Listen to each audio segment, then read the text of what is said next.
Welcome back ಸ್ನೇಹಿತರೆ, cinema ಕತೆಗೆ ಸ್ವಾಗತ. ಇವತ್ತು ನಾವು ಮಲಯಾಳಂ ಸಸ್ಪೆನ್ಸ್ ಥ್ರಿಲ್ಲರ್ ಮೂವಿನ ನೋಡೋಣ. ಮೂವಿ ತುಂಬಾ ಚೆನ್ನಾಗಿದೆ. ವಿಡಿಯೋನ ಲಾಸ್ಟ್ ವರೆಗೆ ನೋಡಿ. ಕಥೆಯ ಆರಂಭದಲ್ಲಿ ಒಂದು ಡ್ಯಾಮ್ ಪಕ್ಕದಲ್ಲಿ ಒಂದು ಮನೆನ ತೋರಿಸ್ತಾರೆ. ಆ ಮನೆ ಸುತ್ತ ರಬ್ಬರ್ ಗಿಡದ ಪ್ಲಾಂಟೇಶನ್ ಇರುತ್ತೆ. ಇದೇ ಮನೆಯಲ್ಲಿ ಪಾವಿ ಅನ್ನೋ ಒಬ್ಬ ಹುಡುಗ ಇರ್ತಾನೆ. ಆಕ್ಚುಲಿ ಇದು ಪಾವಿ ಫ್ರೆಂಡ್ ನ ತಂದೆಯ ಪ್ರಾಪರ್ಟಿ ಆಗಿರುತ್ತೆ. ಇಲ್ಲಿ ತುಂಬಾ ಪೀಸ್ ಇರುತ್ತೆ, ಯಾಕಂದ್ರೆ ಅಲ್ಲಿ ಜಾಸ್ತಿ ಜನ ಇರಲ್ಲ. ಆ ಒಂದೇ ಮನೆ ಅಲ್ಲಿರುತ್ತೆ. ಅದಕ್ಕೆ ಪಾವಿಯಲ್ಲಿ ಕತೆ ಬರೆಯೋಕೆ ಬಂದಿರ್ತಾನೆ. ಏಕೆಂದ್ರೆ ಪಾವಿ ಒಬ್ಬ ರೈಟರ್ ಆಗಿರ್ತಾನೆ. ಒಬ್ಬ ರೈಟರ್ ತನ್ನ ಸ್ಟೋರಿ ಬರೆಯೋಕೆ ಇದು ಪರ್ಫೆಕ್ಟ್ ಪ್ಲೇಸ್ ಆಗಿರುತ್ತೆ. ಈ ಮನೆಯಲ್ಲಿ ಪಾವಿ ಜೊತೆ ಒಬ್ಬ ವ್ಯಕ್ತಿ ಇರ್ತಾನೆ. ಈತ ಅವಾಗವಾಗ ಅಲ್ಲಿ ಬಂದು ಹೋಗ್ತಿರ್ತಾನೆ. ಈತನ ಹೆಸರು ಕುಮಾರ್ ಆ ಏರಿಯಾದಲ್ಲಿದ್ದ ರಬ್ಬರ್ ಗಿಡಗಳ ಮೇಂಟೆನೆನ್ಸ್ ಮಾಡ್ತಿರ್ತಾನೆ. ಕುಮಾರ್ ತನ್ನ ಕೆಲಸ ಮುಗಿದ ಮೇಲೆ ಪಾವಿಗಾಗಿ ಅಡಿಗೆ ಕೂಡ ಮಾಡ್ತಿರ್ತಾನೆ. ಅವನು ಅಡಿಗೆ ಮಾಡಿ ಅಲ್ಲಿಂದ ಹೋಗ್ತಾನೆ. ಹೀಗೆ ಕುಮಾರ್ ಡೈಲಿ ಬಂದು ಬೆಳಗ್ಗೆ ಕೆಲಸ ಮುಗಿಸಿ ಸಾಯಂಕಾಲ ಹೋಗ್ತಿರ್ತಾನೆ. ಇದು ಕುಮಾರ್ ರೊಟೀನ್ ಆಗಿರುತ್ತೆ. ಈಗ ಸೀನ್ ಅಲ್ಲಿಂದ ಸ್ವಲ್ಪ ದೂರ ಇದ್ದ ಒಂದು ಹಳ್ಳಿಗೆ ಶಿಫ್ಟ್ ಆಗುತ್ತೆ. ಇಲ್ಲಿ ಅಂಜುನ ತೋರಿಸ್ತಾರೆ. ಅಂಜು ಇಲ್ಲಿ ಸ್ಟಡಿ ಮಾಡ್ತಿರ್ತಾಳೆ. ಆದ್ರೆ ಈಗ ಆಕೆ ಸ್ಟಡಿ ಕಂಪ್ಲೀಟ್ ಆಗಿರುತ್ತೆ. ಆದ್ರೂ ಆಕೆ ತನ್ನ ಮನೆಗೆ ಹೋಗದೆ ತನ್ನ ಫ್ರೆಂಡ್ ಜೊತೆ ಅಲ್ಲೇ ಇರ್ತಾಳೆ. ಇನ್ನು ಅಂಜು ಬಗ್ಗೆ ನೋಡೋದಾದ್ರೆ ಆಕೆಗೆ ತಂದೆ ತಾಯಿ ಇರ್ತಾರೆ. ಆದ್ರೆ ಅಂಜು ತಂದೆಗೆ ಆರೋಗ್ಯ ಸರಿ ಇರಲ್ಲ. ಆಗ ಅಂಜು ತನ್ನ ಫ್ರೆಂಡ್ಗೆ ನಾನು ಆದಷ್ಟು ಬೇಗ ಒಂದು ಒಳ್ಳೆ ಜಾಬ್ ಹುಡ್ಕೊಂಡು ನನ್ನ ತಂದೆಗೆ ತೋರಿಸ್ಬೇಕು ಅಂತ ಹೇಳ್ತಾಳೆ. ಈಗ ಅಂಜುಗೆ ತನ್ನ ತಾಯಿ ಕಾಲ್ ಮಾಡಿ ಎಕ್ಸಾಮ್ ಮುಗಿದು ತುಂಬಾ ದಿನ ಆಯ್ತು, ಆದ್ರೂ ಮನೆಗೆ ಯಾಕೆ ಬಂದಿಲ್ಲ ಅಂತ ಹೇಳ್ತಾಳೆ. ಆಗ ಅಂಜು ನಾನು ನಾಳೆ ಬೆಳಗ್ಗೆ ಇಲ್ಲಿಂದ ಹೊರಡ್ತೀನಿ, ನಾನು ಸಾಯಂಕಾಲವರೆಗೆ ಮನೆಗೆ ಬರ್ತೀನಿ ಅಂತ ಹೇಳ್ತಾಳೆ. ಈಗ ಸೀನ್ ಮತ್ತೆ ಪಾವಿ ಕಡೆ ಶಿಫ್ಟ್ ಆಗುತ್ತೆ. ಇಲ್ಲಿ ಪಾವಿ ಒಬ್ಬನೇ ಮನೆಯಲ್ಲಿದ್ದಾಗ ಕರೆಂಟ್ ಹೋಗುತ್ತೆ. ಆ ಒಂದು ಏರಿಯಾದಲ್ಲಿ ಯಾರು ಇರಲ್ಲ. ಅದಕ್ಕೆ ಅವನು ಹೊರಗೆ ಹೋಗಿ ಕೂತ್ಕೋತಾನೆ. ಆಗ ಅಲ್ಲಿ ಕೆಲವು ಜನ ಆ ದಾರಿಯಿಂದ ಹೋಗ್ತಿರ್ತಾರೆ. ಇವರು ಗುಡಿ ಕಡೆ ಹೋಗ್ತಿರ್ತಾರೆ. ಊರಿನ ಜನ ಕೇವಲ ಗುಡಿಗೆ ಹೋಗೋಕೆ ಈ ದಾರಿನ ಉಪಯೋಗಿಸ್ತಿರ್ತಾರೆ. ಅದು ಬಿಟ್ರೆ ಇಲ್ಲಿ ಯಾರು ಬರ್ತಿರಲ್ಲ. ಈಗ ಮಾರನೇ ದಿನ ಬೆಳಗ್ಗೆ ಅಂಜು ತನ್ನ ಮನೆಗೆ ಹೋಗ್ಬೇಕಂತ ರೆಡಿ ಆಗಿ ಹೊರಗೆ ಬರ್ತಾಳೆ. ಆಗ ಆಕೆ ಫ್ರೆಂಡ್ ನೀನು ಹೇಗೆ ಹೋಗ್ತೀಯಾ ಅಂತ ಕೇಳ್ತಾಳೆ. ಆಗ ಅಂಜು ನಾನು ಕಾಡಿನ ದಾರಿಯಲ್ಲಿ ನಡ್ಕೊಂಡು ಹೋಗ್ಬಿಡ್ತೀನಿ ಅಂತ ಹೇಳ್ತಾಳೆ. ಈ ಕಡೆ ಪಾವಿಗೆ ತನ್ನ ಫ್ರೆಂಡ್ ಫೋನ್ ಮಾಡಿ ನಿನ್ನ ಕತೆ ಎಲ್ಲಿವರೆಗೆ ಬಂತು ಅಂತ ಕೇಳ್ತಾನೆ. ಆಗ ಪಾವಿ ಅದು ಆಲ್ಮೋಸ್ಟ್ ಕಂಪ್ಲೀಟ್ ಆಗ್ತಾ ಇದೆ, ಇನ್ನು ಸ್ವಲ್ಪ ದಿನದಲ್ಲಿ ಮುಗಿಯುತ್ತೆ ಅಂತ ಹೇಳ್ತಾನೆ. ಈಗ ಪಾವಿಗೆ ಇಲ್ಲಿ ಬೋರ್ ಹೊಡಿತಿರುತ್ತೆ. ಅದಕ್ಕೆ ಅವನು ಸ್ವಲ್ಪ ಕಾಡಲ್ಲಿ ಸುತ್ತಾಡಿ ಬರ್ಬೇಕಂತ ಕೆಳಗಿಳಿದು ಹೋಗ್ತಾನೆ. ಅವನು ಅಲ್ಲಿ ತಿರುಗಾಡ್ತಿದ್ದಾಗ ಅಲ್ಲಿ ಒಬ್ಬ ಹುಡುಗಿ ಮೇಲೆ ಬರೋಕೆ ಟ್ರೈ ಮಾಡ್ತಿರ್ತಾಳೆ. ಆಕೆ ಪರಿಸ್ಥಿತಿ ನೋಡಿದ್ರೆ ತುಂಬಾ ಕೆಟ್ಟದಾಗಿರುತ್ತೆ. ಆಗ ಪಾವಿ ಹೋಗಿ ಆಕೆಯನ್ನ ಮೇಲೆ ಎಳಿತಾನೆ. ಆಕ್ಚುಲಿ ಈಕೆ ಬೇರೆ ಯಾರು ಅಲ್ಲ, ಅದೇ ಅಂಜು ಆಗಿರ್ತಾಳೆ. ಪಾವಿ ಅಂಜುನ ನೋಡಿ ತುಂಬಾ ಭಯಪಡ್ತಾನೆ, ಯಾಕಂದ್ರೆ ಆಕೆಗೆ ತುಂಬಾ ಗಾಯಗಳಾಗಿರುತ್ತೆ. ಇಲ್ಲಿ ಪಾವಿಗೆ ಆಕೆನ ನೋಡಿ ಈಕೆ ಮೇಲೆ ಯಾರೋ ಅಟ್ಯಾಕ್ ಮಾಡಿದ್ದಾರೆ ಅಂತ ಅನಿಸುತ್ತೆ. ಈಗ ಪಾವಿ ಕೆಳಗೆ ನೋಡಿದಾಗ ಅಲ್ಲಿ ಒಬ್ಬ ವ್ಯಕ್ತಿ ಮೂರ್ಛೆ ಹೋಗಿರ್ತಾನೆ. ಇದನ್ನ ನೋಡಿ ಪಾವಿಗೆ ಏನು ಅರ್ಥವಾಗಲ್ಲ. ಆಗ ಅವನು ಅಂಜುನ ಎತ್ಕೊಂಡು ತನ್ನ ಮನೆಗೆ ಕರ್ಕೊಂಡು ಬರ್ತಾನೆ. ಆಮೇಲೆ ಅವನು ಮತ್ತೆ ಹೊರಗೆ ಹೋಗಿ ಸ್ವಲ್ಪ ಹೊತ್ತಾದ್ಮೇಲೆ ಆ ವ್ಯಕ್ತಿನ ಕೂಡ ಎತ್ಕೊಂಡು ಬರ್ತಾನೆ. ಆದ್ರೆ ಆ ವ್ಯಕ್ತಿನ ಎತ್ಕೊಂಡು ಬರ್ತಿದ್ದಾಗ ತನ್ನ ಫೋನ್ ಕೆಳಗೆ ಬಿದ್ದು ಅದು ಹೊಡೆದು ಹೋಗುತ್ತೆ. ಅವನು ಯಾರಿಗಾದ್ರೂ ಫೋನ್ ಮಾಡಿ ಹೆಲ್ಪ್ಗೆ ಕರಿಬೇಕಾದ್ರೆ ಫೋನ್ ವರ್ಕ್ ಆಗ್ತಿರಲ್ಲ. ಈಗ ಸ್ವಲ್ಪ ಹೊತ್ತು ವೇಟ್ ಮಾಡಿದ ಮೇಲೆ ಅಂಜುಗೆ ಎಚ್ಚರಿಕೆ ಆಗುತ್ತೆ. ಆಕೆ ಎಚ್ಚರಿಕೆ ಆದಾಗ ಭಯ ಪಡ್ತಿರ್ತಾಳೆ. ಆಗ ಪಾವಿ ಆಕೆ ಹತ್ರ ಹೋಗಿ ಏನಾಯ್ತು ಅಂತ ಕೇಳ್ತಾನೆ. ಆಗ ಅಂಜು ನಾನು ಇಲ್ಲಿ ಹೇಗೆ ಬಂದೆ ಅಂತ ಕೇಳ್ತಾಳೆ. ಆಗ ಪಾವಿ ನೀನು ದಾರಿಯಲ್ಲಿ ಮೂರ್ಛೆ ಹೋಗಿದ್ದೆ, ಆಗ ನಾನು ನಿನಗೆ ಹೆಲ್ಪ್ ಮಾಡ್ಬೇಕಂತ ಇಲ್ಲಿ ಎತ್ಕೊಂಡು ಬಂದೆ, ಭಯಪಡಬೇಡ ಅಂತ ಹೇಳ್ತಾನೆ. ಆಗ ಅಂಜು ತನ್ನ ಪಕ್ಕದಲ್ಲಿ ಬಿದ್ದಿದ್ದ ಆ ವ್ಯಕ್ತಿಯನ್ನ ನೋಡ್ತಾಳೆ. ಆಕೆ ಆತನನ್ನ ನೋಡಿ ಭಯ ಪಡ್ತಿರ್ತಾಳೆ. ಆಗ ಪಾವಿ ಆಕೆಗೆ ನಿನಗೆ ಇವನು ಗೊತ್ತಾ ಅಂತ ಕೇಳ್ತಾನೆ. ಆಗ ಅಂಜು ಇವನು ನನಗೆ ಹರ್ಟ್ ಮಾಡೋಕೆ ಬಂದಿದ್ದ, ನಾನು ಮೇಲೆ ಬರಲು ಟ್ರೈ ಮಾಡಿದಾಗ ಈತ ಕೆಳಗೆ ಬಿದ್ದು ಮೂರ್ಛೆ ಹೋದ ಅಂತ ಹೇಳ್ತಾಳೆ. ಆಗ ಪಾವಿ ಈತನಿಗೆ ತುಂಬಾ ಗಾಯಗಳಾಗಿದೆ, ನಾವು ಈತನನ್ನ ಹಾಸ್ಪಿಟಲ್ಗೆ ಕರ್ಕೊಂಡು ಹೋಗ್ಬೇಕು ಅಂತ ಹೇಳ್ತಾನೆ. ಆದ್ರೆ ಅಂಜು ಅದಕ್ಕೆ ಒಪ್ಪಲ್ಲ ಮತ್ತು ಇವನು ನನಗೆ ಹರ್ಟ್ ಮಾಡೋಕೆ ಟ್ರೈ ಮಾಡಿದ್ದ, ಇವನನ್ನ ನಾನು ಯಾಕೆ ಕಾಪಾಡಬೇಕು ಅಂತ ಹೇಳ್ತಾಳೆ. ಇದನ್ನ ಕೇಳಿ ಪಾವಿ ಆ ವ್ಯಕ್ತಿಯನ್ನ ಎತ್ಕೊಂಡು ಹೋಗಿ ಒಂದು ರೂಮ್ ಅಲ್ಲಿ ಇಡ್ತಾನೆ.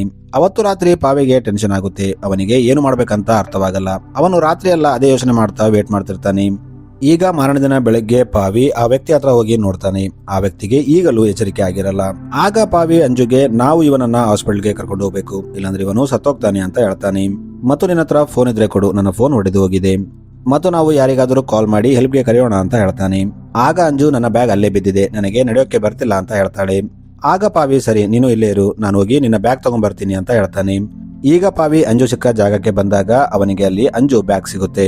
ಅವನು ಆ ಬ್ಯಾಗ್ ತಗೊಂಡು ಬರ್ತಿದ್ದಾಗ ಅಲ್ಲೇ ಪಕ್ಕದಲ್ಲಿ ಒಂದು ಮೊಬೈಲ್ ಬಿದ್ದಿರುತ್ತೆ ಮತ್ತು ಅದಕ್ಕೆ ಒಂದು ಕಾಲ್ ಸಹ ಬರ್ತಿರುತ್ತೆ. ಆದ್ರೆ ಆ ಮೊಬೈಲ್ ಸೈಲೆಂಟ್ ಇದ್ದಿದ್ದರಿಂದ ಪಾವಿಗೆ ಅದರ ರಿಂಗ್ ಟೋನ್ ಕೇಳಲ್ಲ. ಅವನು ಅಲ್ಲಿಂದ ಮನೆಗೆ ಬರ್ತಾನೆ. ಈಗ ಪಾವಿ ಮನೆಗೆ ಬಂದಾಗ ಅಂಜು ಇಲ್ಲಿ ಆ ವ್ಯಕ್ತಿಯನ್ನ ಕೊಂದಿರ್ತಾಳೆ. ಇದನ್ನ ನೋಡಿ ಪಾವಿಗೆ ಶಾಕ್ ಆಗುತ್ತೆ. ಅವನು ಅವನನ್ನ ಯಾಕೆ ಕೊಂದೆ ಅಂತ ಕೇಳ್ತಾನೆ. ಆಗ ಅಂಜು ಈ ವ್ಯಕ್ತಿ ನನಗೆ ತುಂಬಾ ಟಾರ್ಚರ್ ಮಾಡ್ತಿದ್ದ ಮತ್ತು ಯಾವಾಗ್ಲೂ ನನ್ನ ಹಿಂದೆ ತಿರುಗ್ತಿದ್ದ ಅಂತ ಹೇಳ್ತಾಳೆ. ಇದನ್ನ ಕೇಳಿ ಪಾವಿಗೆ ಏನು ಹೇಳೋದಂತ ಅರ್ಥವಾಗಲ್ಲ. ಅವನು ಈ ಮನೆ ನಂದಲ್ಲ, ನನ್ನ ಸ್ನೇಹಿತನದು. ಅವನಿಗೆ ಇಲ್ಲಿ ಒಂದು ಮರ್ಡರ್ ಆಗಿದೆ ಅಂತ ಗೊತ್ತಾದ್ರೆ ಅವನನ್ನ ಸಾಯಿಸ್ಬಿಡ್ತಾನೆ ಅಂತ ಹೇಳ್ತಾನೆ. ಈಗ ಪಾವಿ ಸಮಾಧಾನ ಮಾಡಿಕೊಂಡು ಆ ಹುಡುಗಿ ಹತ್ರ ಹೋಗಿ ಅವನು ನಿನ್ನ ಸತಾಯಿಸಿದ್ದ ಅಂದ್ರೆ ನೀನು ಪೊಲೀಸರಿಗೆ ಕಂಪ್ಲೇಂಟ್ ಕೊಡಬಹುದಾಗಿತ್ತು, ಅವನನ್ನ ಯಾಕೆ ಸಾಯಿಸಿದೆ ಅಂತ ಕೇಳ್ತಾನೆ. ಆಗ ಅಂಜು ಇಂಥ ವ್ಯಕ್ತಿಗಳ ವಿರುದ್ಧ ಕೇಸ್ ಮಾಡಿದ್ರೆ ಏನೂ ಆಗಲ್ಲ, ಇಂಥವರನ್ನ ಸಾಯಿಸ್ಬಿಡ್ಬೇಕು ಅಂತ ಹೇಳ್ತಾಳೆ. ಆದ್ರೆ ನೀನು ಟೆನ್ಷನ್ ತಗೋಬೇಡ, ನಾನೇ ಈತನನ್ನ ಕೊಂದಿದ್ದು, ನೀನು ಏನೂ ಮಾಡಲಿಲ್ಲ, ನೀನು ನನ್ನ ಪರಿಸ್ಥಿತಿನ ಸ್ವಲ್ಪ ಯೋಚನೆ ಮಾಡು ಅಂತ ಹೇಳ್ತಾಳೆ. ಆಗ ಪಾವಿ ಈತನನ್ನ ಇಲ್ಲಿ ಹೂಣಾಕೋಕೆ ಆಗಲ್ಲ, ಯಾಕಂದ್ರೆ ಈ ಜಾಗ ಪೂರ್ತಿ ಕುಮಾರ್ಗೆ ಗೊತ್ತು. ನಾವು ಎಲ್ಲಿ ಏನೇ ಹೂಣಾಕಿದ್ರು ಅವನಿಗೆ ಗೊತ್ತಾಗುತ್ತೆ. ಕುಮಾರ್ 2 ದಿನ ಆದ್ಮೇಲೆ ಇಲ್ಲಿಗೆ ಬರ್ತಾನೆ. ಅವನು ಬರುವಷ್ಟರಲ್ಲಿ ನಾವು ಈ ಬಾಡಿನ ಇಲ್ಲಿಂದ ಶಿಫ್ಟ್ ಮಾಡಬೇಕು ಅಂತ ಹೇಳ್ತಾನೆ. ಆಮೇಲೆ ಇವರು ಸ್ವಲ್ಪ ಹೊತ್ತು ಯೋಚನೆ ಮಾಡಿ ಆ ಬಾಡಿನ ಒಂದು ಗೋಣೆ ಚೀಲದಲ್ಲಿ ಕಟ್ಟಾಕ್ತಾರೆ. ಆಮೇಲೆ ಆ ಬಾಡಿನ ತಗೊಂಡು ಹೋಗಿ ಒಂದು ಬಾತ್ರೂಮ್ ನಲ್ಲಿ ಬಚ್ಚಿಡ್ತಾರೆ. ಈಗ ಅಂಜು ಪಕ್ಕದಲ್ಲಿದ್ದ ಇನ್ನೊಂದು ಬಾತ್ರೂಮ್ಗೆ ಹೋಗಿ ತನ್ನ ಮೈಗೆ ಹಚ್ಚಿದ್ದ ಬ್ಲಡ್ ನೆಲ್ಲ ಕ್ಲೀನ್ ಮಾಡ್ಕೋತಾಳೆ. ಆಮೇಲೆ ಹೊರಗೆ ಬಂದು ಹೊಸ ಬಟ್ಟೆ ಹಾಕೋತಾಳೆ. ಆಮೇಲೆ ಪಾವಿ ಅಂಜುಗೆ ಆ ಬಾಡಿನ ಏನ್ ಮಾಡ್ಬೇಕಂತ ಡಿಸೈಡ್ ಮಾಡುವವರೆಗೂ ನೀನು ಎಲ್ಲಿ ಹೋಗೋ ಆಗಿಲ್ಲ ಅಂತ ಹೇಳ್ತಾನೆ. ಆಮೇಲೆ ಪಾವಿ ಅಂಜುಗೆ ಇಲ್ಲಿಂದ ಗುಡಿಗೆ ಹೋಗೋ ದಾರಿಯಲ್ಲಿ ಸ್ವಲ್ಪ ಜಾಗ ಇದೆ, ನಾವು ಈ ಬಾಡಿನ ಅಲ್ಲಿ ಹೂತಾಕ್ಬಹುದು. ಆದ್ರೆ ಆ ದಾರಿಯಲ್ಲಿ ಹೂತಾಕುವಾಗ ಗುಡಿಗೆ ಹೋಗೋರು ಬರೋರು ನಮ್ಮನ್ನ ನೋಡಬಹುದು. ಅದಕ್ಕೆ ನಾವು ಗುಡಿ ಪೂಜೆ ಮುಗಿದ್ಮೇಲೆ ನೈಟ್ ಟೈಮ್ ಅಲ್ಲಿ ಅಲ್ಲಿಗೆ ಹೋಗ್ಬೇಕು ಅಂತ ಹೇಳ್ತಾನೆ. ಈಗ ರಾತ್ರಿ ಆದಾಗ ಅಲ್ಲಿ ಕರೆಂಟ್ ಹೋಗುತ್ತೆ. ಇದರಿಂದ ಅಂಜು ತುಂಬಾ ಭಯ ಪಡ್ತಿರ್ತಾಳೆ. ಆಗ ಪಾವಿ ಒಂದು ಮೊಂಬತ್ತಿನ ಹಚ್ಚಿ ಆಕೆ ಡೋರ್ ಮುಂದೆ ಇಡ್ತಾನೆ ಮತ್ತು ಆ ಡೋರ್ ಮುಂದೆ ತಾನು ಕೂಡ ಅಲ್ಲೇ ಮಲ್ಕೋತಾನೆ. ಮತ್ತು ಪಾವಿ ಅಂಜುಗೆ ನಾಳೆ ಬೆಳಗ್ಗೆ ಕುಮಾರ್ ಬರ್ತಾನೆ. ಅವನ ಮುಂದೆ ಆ ಬಾಡಿನ ಮುಚ್ಚಾಕ್ಬೇಕು, ಅವನಿಗೆ ಅದರ ಬಗ್ಗೆ ಗೊತ್ತಾಗಬಾರ್ದು ಅಂತ ಹೇಳ್ತಾನೆ.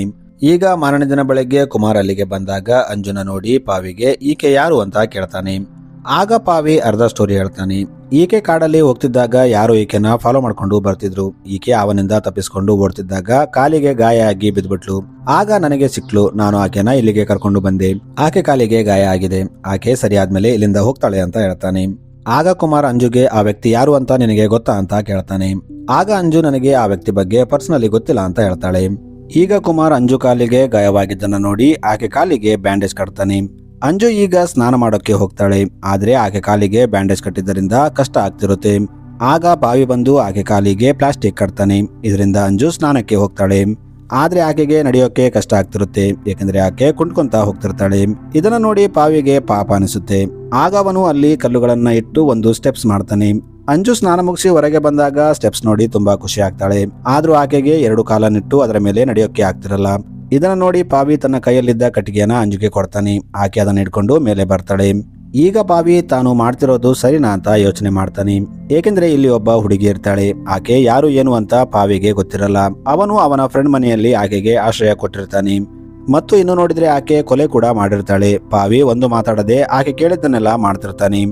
ಆಗ ಅವನು ಮತ್ತು ಕುಮಾರ್ ಇದ್ದಾಗ ಪಾವಿ ಕುಮಾರ್ಗೆ ತಾನು ಮಾಡ್ತಿರೋದು ಸರಿನಾ ಅಂತ ಕೇಳ್ತಾನೆ. ಅದಕ್ಕೆ ಕುಮಾರ್ ಇದರಲ್ಲಿ ತಪ್ಪೇನಿದೆ, ಒಬ್ಬ ಹುಡುಗಿಗೆ ಪ್ರಾಬ್ಲಮ್ ಇತ್ತು, ನೀನು ಹೆಲ್ಪ್ ಮಾಡಿದ್ದೀಯಾ, ನೀನು ಒಳ್ಳೆ ಕೆಲಸ ಮಾಡಿದ್ದೀಯಾ ಅಂತ ಹೇಳ್ತಾನೆ. ಏಕೆಂದ್ರೆ ಕುಮಾರ್ಗೆ ಪೂರ್ತಿ ಸತ್ಯ ಗೊತ್ತಿರಲ್ಲ. ಪಾವಿ ಅವನಿಗೆ ಕೇವಲ ಅರ್ಧ ಸತ್ಯ ಹೇಳಿರ್ತಾನೆ. ಈಗ ಕುಮಾರ್ ತನ್ನ ಕೆಲಸ ಎಲ್ಲ ಮುಗಿಸ್ಕೊಂಡು ರಾತ್ರಿ ಆದಾಗ ಅಲ್ಲಿಂದ ತನ್ನ ಮನೆಗೆ ಹೋಗ್ತಾನೆ. ರಾತ್ರಿ ಆದಾಗ ಅಂಜು ಮತ್ತು ಪಾವಿ ಆ ಗುಡಿ ಕಡೆ ನೋಡ್ತಿರ್ತಾರೆ. ಇನ್ನು ಇಲ್ಲಿ 2 ದಿನ ಪೂಜೆ ನಡೀತಿರುತ್ತೆ.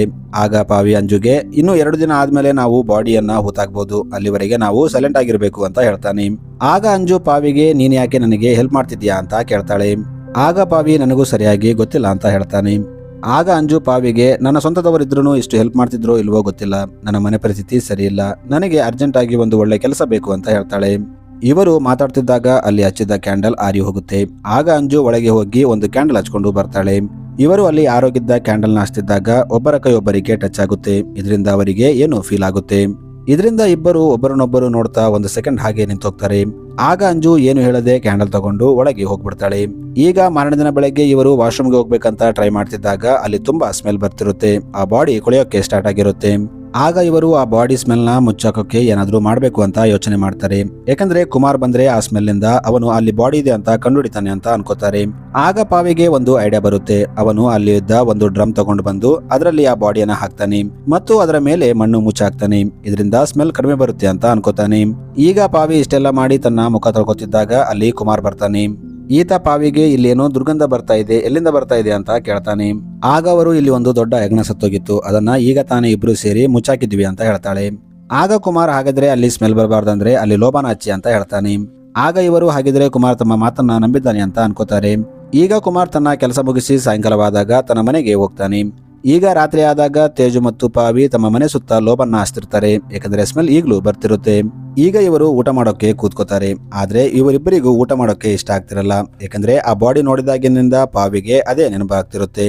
ಪಾವಿ ಊಟ ಮಾಡದೆ ಎದ್ದು ಹೋಗಿದ್ದನ್ನ ನೋಡಿ ಅಂಜುಗೂ ಊಟ ಮಾಡೋಕೆ ಇಷ್ಟ ಆಗಲ್ಲ. ಆಕೆ ಕೂಡ ಊಟ ಮಾಡದೆ ಹಾಗೆ ಎದ್ದು ಬಿಡ್ತಾಳೆ.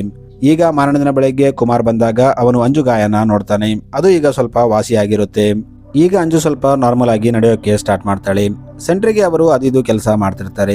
ಆಗಾಗ ಇವರು ಮೋಟರ್ ಚಾಲು ಮಾಡೋಕೆ ಟ್ರೈ ಮಾಡ್ತಿರ್ತಾರೆ. ಈಕೆ ಮೋಟಾರ್ ಚಾಲು ಮಾಡೋಕೆ ಟ್ರೈ ಮಾಡ್ತಾಳೆ, ಆದ್ರೆ ಅದು ಆಕೆಯಿಂದ ಆಗಲ್ಲ. ಆಗ ಅಲ್ಲಿ ಪಾವಿ ಬಂದು ಮೋಟಾರ್ನ ಸ್ಟಾರ್ಟ್ ಮಾಡ್ತಾನೆ. ಆ ಟೈಮಲ್ಲಿ ಅಂಜು ಕೈಗೆ ಪಾವಿ ಕೈ ಟಚ್ ಆಗುತ್ತೆ. ಆಗ ಅಂಜು ಹೋಗಿ ತನ್ನ ಕೈಯನ್ನ ತೊಳ್ಕೊತಾಳೆ. ಕಿಟಕಿಯಿಂದ ಇದೆಲ್ಲ ಪಾವಿ ನೋಡ್ತಿರ್ತಾನೆ. ಇದನ್ನ ನೋಡಿದ ಅಂಜುಗೆ ವಿಚಿತ್ರ ಅನಿಸುತ್ತೆ. ಆಕೆಗೆ ಪಾವಿ ಕೂಡ ಆ ವ್ಯಕ್ತಿ ಅಂತ ಇರ್ಬೋದಾ ಅಂತ ಯೋಚನೆ ಬರುತ್ತೆ. ಏಕೆಂದ್ರೆ ಅವನು ಆಕೆನ ಬಚ್ಚಿಟ್ಕೊಂಡು ನೋಡ್ತಿರ್ತಾನೆ. ಇದು ಅಂಜುಗೆ ಅನ್ಕಂಫರ್ಟೇಬಲ್ ಆಗ್ತಿರುತ್ತೆ. ಆಗ ಆಕೆ ಬಾಡಿ ಇಟ್ಟಿದ್ದ ಬಾತ್ರೂಮ್ ಬೀಗ ತಗೊಂಡು ಆ ಕಡೆ ಹೋಗ್ತಿರ್ತಾಳೆ. ಇದನ್ನ ನೋಡಿದ ಪಾವಿ ಆಕೆನ ತಡೆದು ಎಲ್ಲಿಗೆ ಹೋಗ್ತಿದ್ಯಾ ಅಂತ ಕೇಳ್ತಾನೆ. ಆಗ ಅಂಜು ನೀನ್ಯಾಕೆ ಹೀಗೆ ಬಿಹೇವ್ ಮಾಡ್ತಿದ್ಯಾ, ನಿನ್ನ ಬಿಹೇವಿಯರ್ ನಲ್ಲಿ ಚೇಂಜಸ್ ಇದೆ ಅಂತ ಹೇಳ್ತಾಳೆ. ಆಗ ಪಾವಿ ಅಂತದ್ದೇನಿಲ್ಲ, ನೀನೇ ಓವರ್ ಥಿಂಕ್ ಮಾಡ್ತಿದ್ಯಾ. ಇನ್ನು ಗುಡಿಯಲ್ಲಿ ಪೂಜೆ ಮುಗಿಯೋಕೆ ಟೈಮ್ ಇದೆ. ಈಗ ಕುಮಾರ್ ಹೊರಗಿದ್ದಾನೆ, ಅವನು ಹೋಗ್ಲಿ. ಪೂಜೆ ಮುಗಿದ್ಮೇಲೆ ಆ ಬಾಡಿನ ಶಿಫ್ಟ್ ಮಾಡಿ ನೀನು ಇಲ್ಲಿಂದ ಹೋಗುವಂತೆ ಅಂತ ಹೇಳ್ತಾನೆ. ಆದ್ರೆ ಅಂಜು ಆದಷ್ಟು ಬೇಗ ಅಲ್ಲಿಂದ ಹೋಗ್ಬೇಕಂತ ಯೋಚನೆ ಮಾಡ್ತಿರ್ತಾಳೆ. ಏಕೆಂದ್ರೆ ಪಾವಿ ಆಕೆಯನ್ನ ನೋಡುವ ದೃಷ್ಟಿ ಆಕೆಗೆ ಇಷ್ಟ ಆಗ್ತಿರಲ್ಲ. ಆಕೆ ತುಂಬಾ ಅನ್ಕಂಫರ್ಟೇಬಲ್ ಫೀಲ್ ಆಗ್ತಿರ್ತಾಳೆ. ಈಗ ಮಧ್ಯಾಹ್ನ ಆದಾಗ ಕುಮಾರ್, ಪಾವಿ ಮತ್ತು ಅಂಜು ಊಟ ಮಾಡ್ತಾರೆ. ಇವರು ಊಟ ಮಾಡ್ತಿದ್ದಾಗ ಕುಮಾರ್ ಅಂಜುಗೆ, ನಾನು ಆ ವ್ಯಕ್ತಿ ಬಗ್ಗೆ ಎನ್ಕ್ವೈರಿ ಮಾಡಿದೆ, ಆದ್ರೆ ಊರವರ ಪ್ರಕಾರ ಇಲ್ಲಿ ಅಂತ ವ್ಯಕ್ತಿ ಯಾರು ಇಲ್ಲ, ಅವನು ಬೇರೆ ಊರಿನವನಾಗಿರ್ಬೇಕು ಅಂತ ಹೇಳ್ತಾನೆ. ಈಗ ರಾತ್ರಿ ಆದಾಗ ಅಂಜು ಮಲ್ಕೊಂಡಿರ್ತಾಳೆ. ಆಗ ಆಕೆಗೆ ಕೆಟ್ಟ ಕನಸು ಬೀಳುತ್ತೆ. ಆಕೆ ಕೊಂದ ಅದೇ ವ್ಯಕ್ತಿ ಆಕೆನ ಕೊಲ್ಲೋಕೆ ಬರೋ ತರ ಫೀಲ್ ಆಗ್ತಿರ್ತಾಳೆ. ಇದೆಲ್ಲ ಅಂಜು ಕನಸಾಗಿರುತ್ತೆ. ಆಕೆ ಆ ಕನಸಲ್ಲಿ ಜೋರಾಗಿ ಕೂಗ್ತಾಳೆ. ಆಗ ಅಂಜು ಸೌಂಡ್ ಕೇಳಿ ಪಾವಿ ಅಲ್ಲಿಗೆ ಬರ್ತಾನೆ. ಈತ ಅಂಜು ಕೂಗ್ತಿದ್ದನ್ನ ನೋಡಿ ಅವನಿಗೆ ತುಂಬಾ ಫೀಲ್ ಆಗುತ್ತೆ. ಪಾವಿ ಅಂಜುಗೆ ಮೆಂಟಲ್ ಟ್ರಾಮಾ ಆಗ್ತಿದೆ ಅಂತ ಅರ್ಥ ಮಾಡ್ಕೋತಾನೆ. ಈಗ ಬೆಳಗ್ಗೆ ಆದಾಗ ಪಾವಿ ಅಂಜು ಹತ್ರ ಬಂದು ಹೊರಗೆ ಸುತ್ತಾಡಿ ಬರೋಣ ಅಂತ ಹೇಳ್ತಾನೆ. ಈಗ ಇವರು ಮೀನು ಹಿಡಿಯೋಕೆ ಹೋಗ್ತಾರೆ. ಇವರು ಮೀನು ಹಿಡಿತಿದ್ದಾಗ ಪಾವಿ ಅಂಜುಗೆ, ನೀನು ನನ್ನ ಬಗ್ಗೆ ಕೆಟ್ಟದಾಗಿ ಯೋಚನೆ ಮಾಡೋ ಅವಶ್ಯಕತೆ ಇಲ್ಲ, ನನಗೆ ಸ್ವಲ್ಪ ಫೀಲ್ ಆಗಿತ್ತು, ಆದ್ರೆ ಈಗ ನನ್ನ ಮನಸ್ಸಲ್ಲಿ ಅಂತದೇನಿಲ್ಲ, ನೀನು ಇಲ್ಲಿರೋಕೆ ಯಾವುದೇ ರೀತಿಯ ಭಯವಿಲ್ಲ ಅಂತ ಹೇಳ್ತಾನೆ. ಇದನ್ನ ಕೇಳಿ ಅಂಜುಗೂ ಸಮಾಧಾನವಾಗುತ್ತೆ. ಈಗ ಇವರು ಮೀನು ಹಿಡ್ಕೊಂಡು ವಾಪಸ್ ಮನೆ ಕಡೆ ಬರ್ತಿರ್ತಾರೆ. ಅಲ್ಲಿ ಕುಮಾರ್ ಇರ್ತಾನೆ. ಕುಮಾರ್ ರಾಜೇಶ್ ಅನ್ನೋ ವ್ಯಕ್ತಿಗೆ ಕಾಲ್ ಮಾಡಿ ಅಲ್ಲಿ ಬರೋ ಅಡ್ರೆಸ್ ಹೇಳ್ತಿರ್ತಾನೆ. ಆಗ ಪಾವಿ ಯಾರಿಗೆ ಫೋನ್ ಮಾಡ್ತಾ ಇದ್ದೀಯಾ, ಯಾರು ರಾಜೇಶ್ ಅಂತ ಕೇಳ್ತಾನೆ. ಆಗ ಕುಮಾರ್ ಬಾತ್ರೂಮ್ ಪೈಪ್ ಕೆಟ್ಟೋಗಿದೆ, ರಾಜೇಶ್ ಒಬ್ಬ ಪ್ಲಂಬರ್, ಆ ಪೈಪ್ ನ ರಿಪೇರಿ ಮಾಡಿಸೋಕೆ ಕರೆಸ್ತಾ ಇದ್ದೀನಿ ಅಂತ ಹೇಳ್ತಾನೆ. ಇದನ್ನ ಕೇಳಿ ಪಾವಿ ಮತ್ತು ಅಂಜು ತುಂಬಾ ಭಯಪಡ್ತಾರೆ. ಏಕೆಂದ್ರೆ ಬಾಡಿ ಅದೇ ಬಾತ್ರೂಮ್ ನಲ್ಲಿ ಇರುತ್ತೆ. ಆಗ ಪ್ಲಂಬರ್ ಬಂದು ಆ ಬಾತ್ರೂಮ್ ಒಳಗೆ ಹೋದ್ರೆ ತಾವು ಸಿಕ್ಕಾಕೋತೀವಿ ಅಂತ ಅನ್ಕೋತಾರೆ. ಅದಕ್ಕೆ ಈಗ ಇವರು ಪೂಜೆ ಕಂಪ್ಲೀಟ್ ಆಗೋ ಟೈಮ್ ವರೆಗೂ ವೇಟ್ ಮಾಡೋಕ್ಕಾಗಲ್ಲ, ಇಲ್ಲಿ ಜನ ಕಡಿಮೆ ಆದ್ರೆ ಬಾಡಿನ ಶಿಫ್ಟ್ ಮಾಡ್ಬೇಕು ಅಂತ ಪ್ಲಾನ್ ಮಾಡ್ತಾರೆ. ಈಗ ಇವರು ರಾತ್ರಿ ಆದಾಗ ಜನ ಕಡಿಮೆ ಆಗಿರೋದನ್ನ ನೋಡಿ ಆ ಬಾಡಿ ಇದ್ದ ಡ್ರಮ್ ನ ತಗೊಂಡು ಆ ದಾರಿಗೆ ಹೋಗ್ತಾರೆ. ಇವರು ಇಲ್ಲಿ ಒಂದು ಗುಣಿ ತೋಡಿ ಆ ಡ್ರಮ್ ನ ಅದ್ರೊಳಗೆ ಹಾಕಿ ಮುಚ್ಚಾಕ್ಬೇಕು ಅಂತ ಅನ್ಕೋತಾರೆ. ಇವರು ಹಾಗೆ ಮಾಡ್ತಿದ್ದಾಗ ಅಲ್ಲಿಂದ ಯಾರೋ ಇಬ್ಬರು ವ್ಯಕ್ತಿಗಳು ಹೋಗ್ತಿರ್ತಾರೆ. ಅವರನ್ನ ನೋಡಿ ಪಾವಿ ಮತ್ತು ಅಂಜು ಹಾಗೆ ನಿಂತ್ಕೋತಾರೆ. ಆದ್ರೆ ಅವರಿಗೆ ಅಲ್ಲಿ ವಿಚಿತ್ರವಾದ ಸ್ಮೆಲ್ ಬರ್ತಿರುತ್ತೆ. ಆಗ ಅವರು ಈ ಸ್ಮೆಲ್ ಎಲ್ಲಿಂದ ಬರ್ತಾ ಇದೆ ಅಂತ ನೋಡ್ತಿರ್ತಾರೆ. ಆದ್ರೆ ತುಂಬಾ ಕತ್ತಲೆ ಆಗಿದ್ದರಿಂದ ಅವರಿಗೆ ಏನು ಕಾಣಲ್ಲ. ಆಗ ಅವರು ಇಲ್ಲಿ ಯಾವುದೋ ಪ್ರಾಣಿ ಸತ್ತಿರಬೇಕು, ಅದಕ್ಕೆ ಸ್ಮೆಲ್ ಬರ್ತಾ ಇದೆ ಅಂತ ಹೇಳಿ ಅಲ್ಲಿಂದ ಹೋಗ್ಬಿಡ್ತಾರೆ. ಈಗ ಅವರು ಹೋದ್ಮೇಲೆ ಅಂಜು ಮತ್ತು ಪಾವಿ ಮತ್ತೆ ತೋಡೋಕೆ ಸ್ಟಾರ್ಟ್ ಮಾಡ್ತಾರೆ. ಈಗ ಇವರು ಗುಣಿ ತೋಡಿದ ಮೇಲೆ ಅದರಲ್ಲಿ ಡ್ರಮ್ ಹಾಕಿ ಮುಚ್ಚಾಕ್ತಾರೆ. ಆಮೇಲೆ ಅಂಜು ಮನೆಗೆ ಬಂದು ಆ ಬಾತ್ರೂಮ್ ನ ಸ್ಮೆಲ್ ಬರದಂತೆ ನೀಟಾಗಿ ಕ್ಲೀನ್ ಮಾಡ್ತಾಳೆ. ಆದ್ರೂ ಸ್ವಲ್ಪ ಸ್ಮೆಲ್ ಬರ್ತಿರುತ್ತೆ. ಈಗ ಮಾರನೇ ದಿನ ಬೆಳಗ್ಗೆ ರಾಜೇಶ್ ಅಲ್ಲಿಗೆ ಬರ್ತಾನೆ. ಇವನು ದಾರಿಯಲ್ಲಿ ಬರ್ತಿದ್ದಾಗ ಅಲ್ಲಿ ಅವನಿಗೆ ಅದೇ ಕೊಲೆಯಾದ ವ್ಯಕ್ತಿಯ ಮೊಬೈಲ್ ಸಿಗುತ್ತೆ. ಅವನು ಅದನ್ನ ಆನ್ ಮಾಡಿ ತನ್ನ ಜೇಬಲ್ಲಿ ಇಟ್ಕೋತಾನೆ. ಈಗ ಅವನು ಪಾವಿ ಮನೆಗೆ ಬರ್ತಾನೆ. ಇಲ್ಲಿ ಅವನು ತನ್ನ ಕೆಲಸ ಮಾಡಿ ಅಲ್ಲಿಂದ ಹೋಗ್ತಾನೆ. ರಾತ್ರಿ ಆದಾಗ ಅಂಜು ಪಾವಿ ಹತ್ರ ಬಂದು ಬಾಡಿ ಡಿಸ್ಪೋಸ್ ಆಗಿದೆ, ನಾನು ಈಗ ಇಲ್ಲಿಂದ ಹೋಗ್ಬೇಕು ಅಂತ ಹೇಳ್ತಾಳೆ. ಆದ್ರೆ ಪಾವಿಗೆ ಆಕೆನ ಅಲ್ಲಿಂದ ಕಳ್ಸೋಕೆ ಇಷ್ಟ ಇರಲ್ಲ. ಅವನು ಆಕೆಗೆ ಇನ್ನು ಸ್ವಲ್ಪ ದಿನ ಇರ್ಬೋದಲ್ಲ ಅಂತ ಹೇಳ್ತಾನೆ. ಆದ್ರೆ ಪಾವಿಗೆ ಅಲ್ಲಿರೋದು ಇಷ್ಟ ಇರಲ್ಲ. ಆಕೆ ನಾನು ಯಾವ್ದಾದ್ರು ಜಾಬ್ ಹುಡುಕಿ ನನ್ನ ತಂದೆಗೆ ಹೆಲ್ಪ್ ಮಾಡ್ಬೇಕು ಅಂತ ಹೇಳ್ತಾಳೆ. ಈಗ ಮಾರನೇ ದಿನ ಬೆಳಗ್ಗೆ ಅಂಜು ಅಲ್ಲಿಂದ ಹೋಗೋಕೆ ರೆಡಿ ಆಗ್ತಾಳೆ. ಆಗ ಪಾವಿ ಆಕೆನ ಬಸ್ ಸ್ಟಾಪ್ಗೆ ಬಿಡೋಕೆ ಹೋಗ್ತಾನೆ. ಇಲ್ಲಿ ಕುಮಾರ್ ಕೂಡ ಇರ್ತಾನೆ. ಆಗ ಅಂಜು ಕುಮಾರ್ ಮತ್ತು ಪಾವಿನ ಹಗ್ ಮಾಡಿ ಹೋಗ್ತೀನಿ ಅಂತ ಹೇಳ್ತಾಳೆ. ಆಗ ಪಾವಿ ತನ್ನ ನಂಬರ್ನ ಅಂಜುಗೆ ಕೊಟ್ಟು, ನನ್ನ ಮೊಬೈಲ್ ಕೆಟ್ಟೋಗಿದೆ, ಆದ್ರೆ ಸ್ವಲ್ಪ ದಿನದಲ್ಲಿ ಅದನ್ನ ರಿಪೇರ್ ಮಾಡಿಸ್ಕೊತೀನಿ ಅಂತ ಹೇಳ್ತಾನೆ. ಆಗ ಅಂಜು ಪಾವಿ ನಂಬರ್ನ ಸೇವ್ ಮಾಡ್ಕೋತಾಳೆ. ಈಗ ಆಕೆ ಆಟೋದಲ್ಲಿ ಕೂತು ಅಲ್ಲಿಂದ ಹೋಗ್ತಿರ್ತಾಳೆ. ಆಗ ಅಂಜುಗೆ ಪಾವಿ ಬಗ್ಗೆ ಯೋಚನೆ ಬರುತ್ತೆ. ಆಕೆ ಪಾವಿ ಅಷ್ಟೇನು ಕೆಟ್ಟವನಲ್ಲ ಅಂತ ಯೋಚನೆ ಮಾಡ್ತಿರ್ತಾಳೆ. ಆಗ ಆಕೆಗೆ ಒಂದು ವಿಷಯ ನೆನಪಾಗುತ್ತೆ. ಅವತ್ತು ರಾತ್ರಿ ಆಕೆ ಕನಸಲ್ಲಿ ಕೂಗ್ತಿದ್ದಾಗ ಪಾವಿ ಅಲ್ಲೇ ಕೂತಿರ್ತಾನೆ. ಅವನು ರಾತ್ರಿಯೆಲ್ಲ ಅಂಜು ಪಕ್ಕದಲ್ಲೇ ಕೂತಿರ್ತಾನೆ. ಅಂಜುಗೆ ಎಚ್ಚರಿಕೆ ಆದಾಗ ಪಾವಿನ ತನ್ನ ಪಂಚದ ಪಕ್ಕದಲ್ಲಿ ನೋಡ್ತಾಳೆ. ಇದನ್ನೆಲ್ಲ ಪಾವಿ ಆಟೋದಲ್ಲಿ ಕೂತು ಯೋಚನೆ ಮಾಡ್ತಿರ್ತಾಳೆ. ಇನ್ನೊಂದು ಕಡೆ ಪಾವಿ ಅಂಜು ಈಗ ಹೋದ್ರೂ ಪರವಾಗಿಲ್ಲ, ಆದ್ರೂ ಆಕೆ ನನಗೆ ಕಾಲ್ ಮಾಡ್ತಾಳೆ ಅನ್ಕೋತಾನೆ. ಆದ್ರೆ ಈ ಕಡೆ ಅಂಜು ಆಟೋದಲ್ಲಿ ಹೋಗ್ತಿದ್ದಾಗ ಪಾವಿ ನಂಬರ್ನ ಡಿಲೀಟ್ ಮಾಡ್ತಾಳೆ.